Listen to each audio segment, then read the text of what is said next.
ธอเป็นคนที่เคยอยู่ในฝันเธอเป็นคนที่รอมาแสนนานเจอกับเธอมันฝันเป็นจริง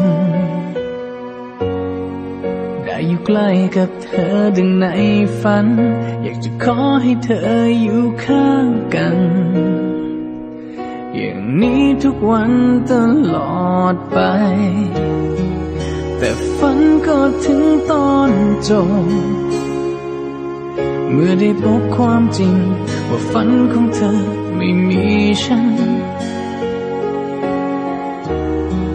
เมื่อฉันเป็นแค่ลม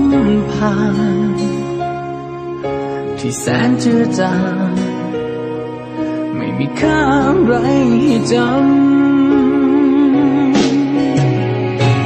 ต่อให้พยายามเท่าไรก็ได้เท่า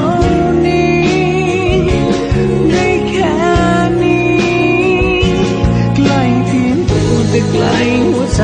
แต่ต่อให้วันเวลาผ่านเลยไปสักเพียงไหนก็จะไม่มีวันเปลี่ยนใจและจะรักเธอตลอดไป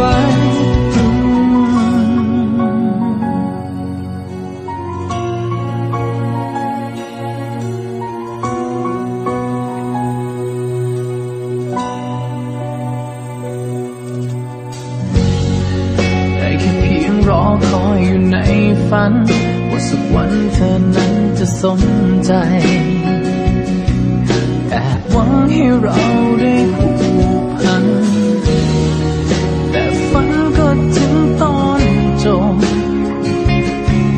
เมื่อได้พบความจริงว่าฝันของเธอไม่มีฉัน